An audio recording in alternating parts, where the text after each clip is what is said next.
didn't want to be living in Phoenix anymore. You have to have so much stuff when you live in Phoenix, just by the very nature of it. For example, little things like 2 cars. You really have to have 2 cars in Phoenix. Yeah. Everything's driving. So we wanted to go to a place where you didn't have to have 2 cars. And then you also get caught up in like the Joneses kind of thing in Phoenix too. It was just kind of the attitude there. It's very... Even if you're not caught up in it, I feel like you have to battle it. And I don't like that aspect of battling it.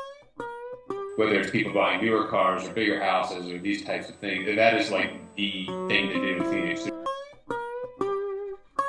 Everybody lives kind of on the suburbs. There's no community. There's no community. And the other thing was, we were both just unhappy doing what it was that we were doing. I had gone from an 80-hour-a-week job to like a 60-hour-a-week job, which was better, but I still wasn't in love with it. I just didn't see it ending anytime soon. And the other thing was, too, is I saw a lot of stuff with the economy and things like that generally, and I was like, there's no promises. There's no promises that at the end I'm going to get what I want. I love traveling, but I had no time. I started a new job at a different law firm. I saw exactly what was coming for me. I made plenty of money, but I had no time. We felt at this point in time that we could go do something on our own.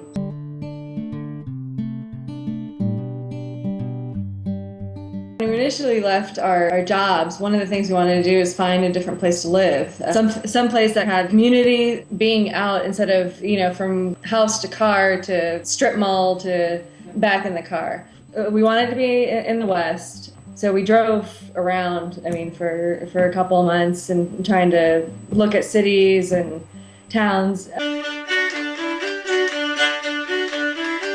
We really liked Fort Collins a lot. Community was a focus, the ability to walk places and also see other people walking and biking. And then Brad's partner called, so they decided to set up a brewery. They wanted to be in Colorado on the Front Range, and Fort Collins was the town that they both settled on. I think when we started selling our house, we went through it and kind of said, well, this is, what do we need to get rid of? I wanted to get rid of all of it. At that point in time, I pretty much threw all my work clothes into storage and then just packed up my duffel bag with just my normal clothes. And anything I couldn't fit, I either tossed back into storage or I kind of threw away. And I also had brewing equipment too, because I was home brewing and going to brewing school and then starting. Yeah. So we had a 2-door Jeep and it was packed. And mostly brewing equipment. And then at that point in time, when we were traveling and doing those types of things, we got back. And we started going through in our minds because we were going to have to go get our stuff. The question was, do we want to get rid of it? Do we want to sell it? How are we going to sell it? What do we want to keep? And we went through all of our stuff and brought it all up here to Fort Collins and then just started selling stuff on Craigslist.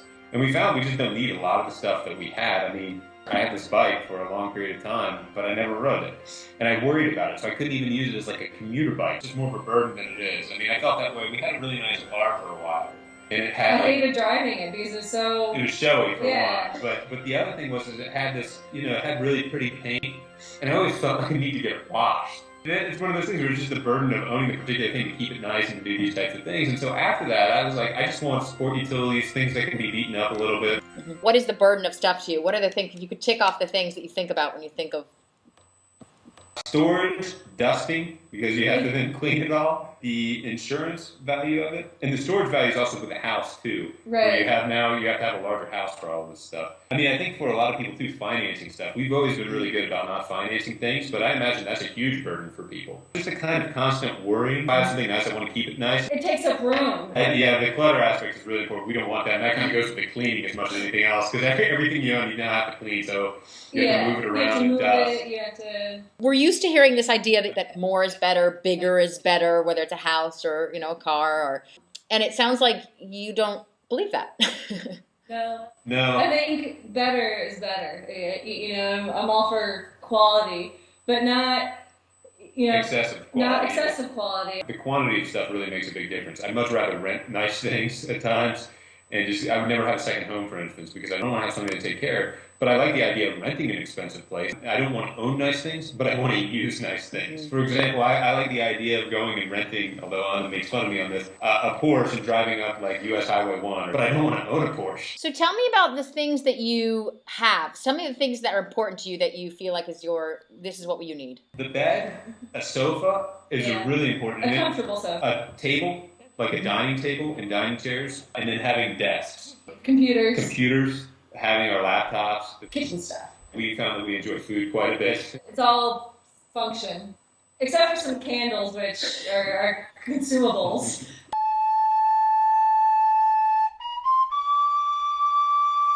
On the immigrated here. Me, my parents and brother, we immigrated from Romania. Because of that, I think that they kind of have a different mentality of all of this. I mean, her dad started, they had $200 when they came to the country. It's kind of an amazing story, but they're coming from that point of view where they're like, you can have security, you can have all of these things, and you can have all the things we didn't have.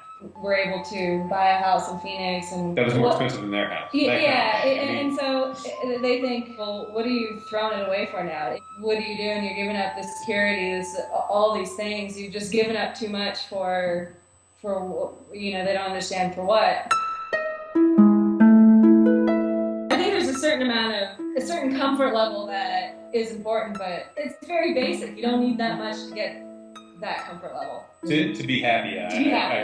It's reevaluating all the wants. And what's important. And what's really important. It's kind of sitting and thinking, what do I really like? The fact that we can say, no, we don't want the giant house, the this or that. I think that is kind of the American dream, doing our own thing, making our own way, and deciding what's important to us and what's not.